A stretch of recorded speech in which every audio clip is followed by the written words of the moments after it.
అన్నాడు అనే సంకేతాలే వస్తున్నాయి. పుల్వామా తరహాలో మరో దాడికి హఫీజ్ సయీద్ కుట్ర పనినట్టుగా తెలుస్తోంది. ఆర్మీ లక్ష్యంగా పుల్వామా తరహా దాడులకు హఫీజ్ సయీద్ భారీ స్కెచ్ చేశాడు అనే విషయాలు వెలుగులోకి వస్తున్నాయి. ఈ నెల 28వ తారీఖున పాకిస్తాన్లో పంజాబ్ ప్రావిన్స్లో భారత్కు వ్యతిరేకంగా ఉగ్రవాదులతో కలిసి మంత్రులు, క్రికెటర్లు, ఉగ్రవాదులు వీళ్ళంతా కలిసి ర్యాలీ తీశారు. వాళ్ళందరూ ఒక సమావేశాన్ని ఏర్పాటు చేసుకున్నారు. అందులో ఒక ఉగ్రవాది అంటాడు, పుల్వామా దాడికి నేను కారణం అని అంటూ ఉన్నారు. నేను కారణం అని చెప్పుకోవటానికి గర్వపడుతున్నాను. ప్రపంచం ఇప్పుడు నన్ను గుర్తిస్తోంది అని పహల్గామ్ దాడికి సూత్రధారిగా చెప్పుకుంటున్న లష్కరే తోయిబా ప్రతినిధి చెబుతూ ఉంటాడు. ఉగ్రవాదులతో కలిసి మంత్రులు ర్యాలీలో పాల్గొనడం, వాళ్ళంతా కలిసి ఒకే వేదికపై ఉండడం ఇప్పుడు భారతదేశంలో ఏదో భారీ స్కెచ్కి ప్లాన్ చేశారు అనే సంకేతాలే కనిపిస్తున్నాయి. పాకిస్తాన్లో 50 నగరాల్లో హఫీజ్ ర్యాలీలు తీశాడు. హఫీజ్ కొడుకు ఆ ర్యాలీలో పాల్గొన్నాడు. పాకిస్తాన్ మంత్రులు, ఆర్మీ, ఉగ్రవాద నాయకులు ప్రసంగాలు, మంత్రుల మాటలు చూస్తూ ఉంటే పాకిస్తాన్ మరో దాడికి ప్లాన్ చేసింది అనే అనుమానం ప్రస్తుతం కలుగుతూ ఉంది. పాకిస్తాన్లో ప్రస్తుతం అలాంటి సంకేతాలే పాకిస్తాన్ ఇస్తూ ఉంది. ఇక్కడ ఆ స్టేజ్ని పంచుకోవడం మరి ప్రపంచం అంతా కూడా చూస్తూ ఉంది. ఒకే వేదిక పైన పాకిస్తాన్ మంత్రులు ఉన్నారు, పాకిస్తాన్ ఉగ్రవాదులు ఉన్నారు, పాకిస్తాన్ ఉగ్రవాది కొడుకు కూడా ఉన్నాడు. భారత మోస్ట్ వాంటెడ్ ఉగ్రవాదులు అందరూ కూడా అదిగో మీరు ఆర్టీవీ స్క్రీన్ పైన చూడండి. ఒకే వేదికను పంచుకున్న వాళ్ళలో ఈ ఉగ్రవాదులు, పాకిస్తాన్ మంత్రులు కూడా మనకు అక్కడ కనిపిస్తున్నారు. మనం మొదటి నుంచి ప్రపంచ దేశాలకు చెబుతున్నది ఇదే. ఇప్పుడు మన దౌత్య బృందాలు కూడా విదేశాలకు వెళ్ళి పాకిస్తాన్ ఏ విధంగా ఉగ్రవాదులను రెచ్చగొడుతోంది, ఉగ్రవాదులను ఏ విధంగా పెంచి పోషిస్తోంది అనే విషయాలు మనం చెబుతున్నాం. ఇప్పుడు పాకిస్తాన్లో క్రికెటర్ అఫ్రిదీతో పాటు పాకిస్తాన్ మంత్రులు, ఈ ఉగ్రవాదులందరూ కూడా ర్యాలీ తీయటం, ఒక సమావేశాన్ని ఏర్పాటు చేసుకొని మాట్లాడుకోవటం, ఇవన్నీ భారతదేశంలో మరో ఉగ్ర కుట్రకు ఈ పాకిస్తాన్ తెరలేపుతోందనే విషయం అర్థమవుతుందని చెబుతూ ఉన్నారు. పాకిస్తాన్ మినిస్టర్స్ ఉగ్రవాదులు ఆలింగనాలు చేసుకోవడం, ఒకరికొకరు పొగుడుకోవటం, ఇవన్నీ చూస్తూ ఉంటే మరో దాడికి ప్లాన్ చేశారా అనే అనుమానాలే వ్యక్తమవుతున్నాయి. సైఫుల్లా అతను పిలుచుకుంటూ ఉన్నాడు, నేను చాలా గొప్పవాణ్ణి అని చెప్పుకుంటూ ఉన్నాడు.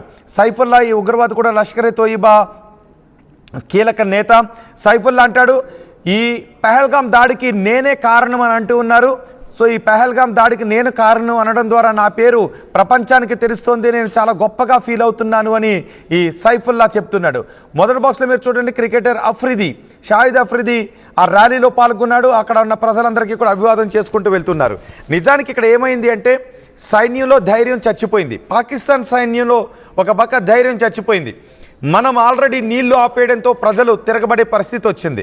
ఇప్పుడు ఏం చేయాలో తెలియక ఈ ఉగ్రవాదులు, సైనికులు, పాకిస్తాన్ పాలకులు, పాకిస్తాన్ క్రీడాకారులు వీళ్ళందరూ, ఈ క్రీడాకారులు కూడా ఎందుకంటే వాళ్ళలో జనాల్లో ఒక క్రేజ్ ఉంటుంది, క్రీడాకారులు అనగానే జనాల్లో ఒక క్రేజ్ ఉంటుంది కాబట్టి ఇలా అఫ్రిదిని తీసుకొచ్చి ఉగ్రవాదులతో కూడిన ర్యాలీలో పాల్గొనేలాగా చేశారు. అంతేకాదు చూడండి, ఒకసారి చేయి కలుపుకొని మేమేదో ఐక్యత అన్నట్టుగా చాడుతున్నారు. ఇదంతా ఎందుకంటే భారత్ విజయాన్ని సాధించింది. ఇప్పటికే పాకిస్తాన్ ప్రధాని కొన్ని వేదికలపై మాట్లాడుతూ ఉన్నాడు, నిజాన్ని చెబుతూ ఉన్నాడు. మమ్మల్ని భారత్ ఏ విధంగా కొట్టింది అనే విషయం గురించి మాట్లాడుతూ ఉన్నాడు. మేము ఊహించే లోపే భారత్ మమ్మల్ని చితక్కొట్టేసింది అని పాకిస్తాన్ ప్రధాని అంటూ ఉన్నాడు.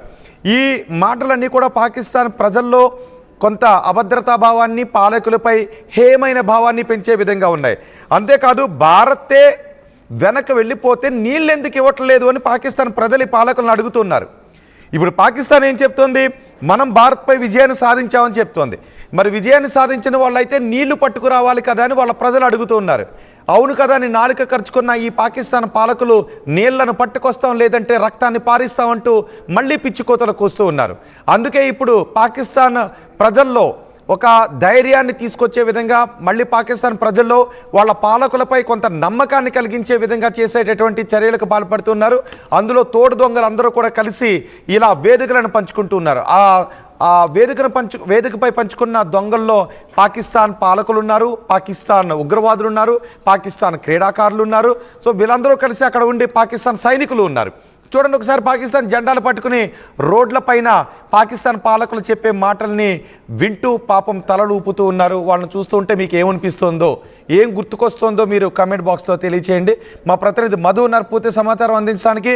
మధు, ఇప్పుడు పాకిస్తాన్లో ఈ నెల 28వ తారీఖున ర్యాలీ తీసి పాకిస్తాన్ పాలకులు, సైనికులు, క్రీడాకారులు వీళ్ళందరూ ర్యాలీ తీసి భారత వ్యతిరేక నినాదాలు చేశారు. భారత్పై మరోసారి విషం కక్కే ప్రయత్నం చేశారు.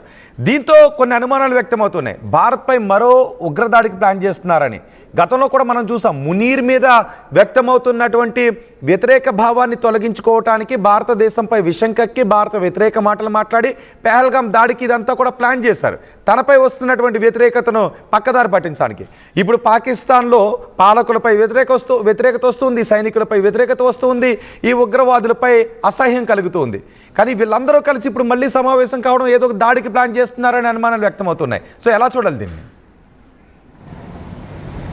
ఎగ్జాక్ట్లీ, పహల్గాం ఉగ్రదాడికి సూత్రధారి సైఫుల్లా, ఆయనతో పాటు మరికొంతమంది ఉగ్రవాదులు, ప్రభుత్వంలో ఉన్నటువంటి మంత్రులు, కీలకమైనటువంటి వ్యక్తులంతా ఈ ర్యాలీలో కనపడ్డారు, ఈ సమావేశంలో కనపడ్డారు. చాలా స్పష్టంగా కనిపిస్తూ ఉంది పాకిస్తాన్కి సంబంధించినటువంటి వైఖరి ఏంటి అనేటువంటిది. పలు వేదికలతో ఇప్పటికే బహిర్గతమైన వారి బుద్ధి, వారికి సంబంధించినటువంటి చర్యలు, మళ్ళీ అదే రీతిలో అదే ద్వేషం, అదే రకమైనటువంటి కుట్ర చేసేటువంటి ప్రయత్నంలో భాగంగా ఒకే వేదిక పైన వీళ్ళంతా మాట్లాడుతున్నటువంటి పరిస్థితి. పాకిస్తాన్ అంతా ఒక్కసారిగా మళ్ళీ భారత్ పైన విషం కక్కే ప్రయత్నం చేస్తూ ఉన్నారు. ఇక్కడ విషయం ఏంటి అంటే, ఉగ్రవాదులతో కలిసి అక్కడ ఉన్నటువంటి మంత్రులు పాల్గొనడం, ఉగ్రవాద కార్యకలాపాలు చేసి ఉగ్రవాద శిబిరాలు నిర్వహించి ఉగ్రవాదులను తయారు చేస్తున్నటువంటి వారితో పాకిస్తాన్లో ఉన్నటువంటి మంత్రులే వారితో కలిసి ఈ దీంట్లో పాల్గొనడం.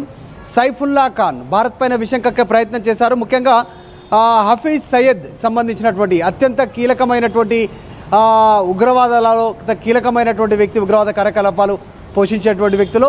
వీరి హఫీజ్ సయ్యద్ కొడుకు దీంట్లో హాజరైనట్టుగా కూడా గుర్తించారు. ఎప్పటికప్పుడు నిఘా వర్గాలు సమాచారం సేకరిస్తూ ఉన్నాయి. ఇంతమంది ఈ హఫీజ్ సయీద్ కొడుకు ఉన్నాడు. ఆ హఫీజ్ సయీద్ కొడుకు ఏం మాట్లాడాడు కూడా ఒక బయట ఉంది. ఒకసారి హఫీజ్ సయీద్ కొడుకు ఏం మాట్లాడాడు విందాం.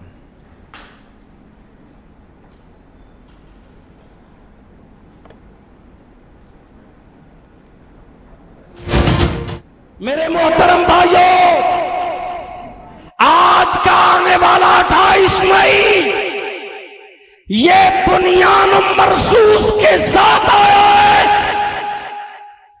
कुरान मजीद में अल्लाह ताला के ये अल्फाज बोले हुए, इन्नल्लाह युहिब्बुल्लज़ीना युक़ातिलून फी सबीलिही सफ़्फ़न कअन्नहुम बुनियानुम मरसूस। अल्लाह ताला उन लोगों से मोहब्बत करता है, प्यार करता है। अल्लाह की रहमत, नुसरत, गलबे उन लोगों के साथ है युक़ातिलून फी सबीलिही, जो अल्लाह के रास्ते में जिहाद और क़िताल करते हैं। मेरे मोहतरम भाइयों, आज का आने वाला 28 मई ये बुनियान मरसूस के साथ आया है। कुरान मजीद में अल्लाह ताला के ये अल्फाज बोले हुए, इन्नल्लाह युहिब्बुल्लज़ीना युक़ातिलून फी सबीलिही सफ़्फ़न कअन्नहुम बुनियानुम मरसूस। अल्लाह ताला उन लोगों से मोहब्बत करता है, प्यार करता है। अल्लाह की रहमत, नुसरत, गलबे उन लोगों के साथ है युक़ातिलून फी सबीलिही, जो अल्लाह के रास्ते में जिहाद और क़िताल करते हैं। సో పాకిస్తాన్లో ఇలా సమావేశాన్ని ఏర్పాటు చేసుకుని గొంతు చీరేలాగా మాట్లాడుకున్నారు, గొంతు పగిలేలాగా మాట్లాడుకున్నారు. పాపం ఆ ప్రజలకు మాత్రం ఇంకా నమ్మకం కలగడం లేదు వాళ్ళపైన.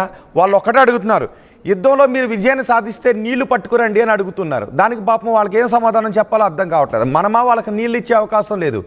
వాళ్ళు రక్తం పారేస్తూ ఉంటున్నారు. మనం ఏం చెప్తున్నాం, నీళ్లు రక్తం ఒక చోట పారు అని మనం చెప్తున్నాం.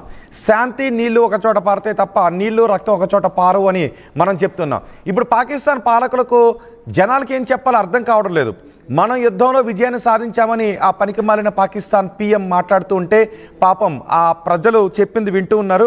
వాళ్ళలో ఇప్పుడు ఒక డౌట్ వచ్చింది, నిజంగా మనం యుద్ధాన్ని గెలిచామా? ఒకవేళ మనం యుద్ధాన్ని గెలిచుంటే భారత్ దగ్గర నుంచి కాల్పుల విరమణ కాదు, ముందు నీళ్లు కదా తేవాలి అని వాళ్ళు అడుగుతున్నారు. మనం నీళ్ళు ఇచ్చే అవకాశం లేదు, మీరు దిగి రాకపోతే, ఉగ్రవాదులను అంతమొందించకపోతే నీళ్ళు ఇచ్చేది లేదు అని మనం చెప్తున్నాం.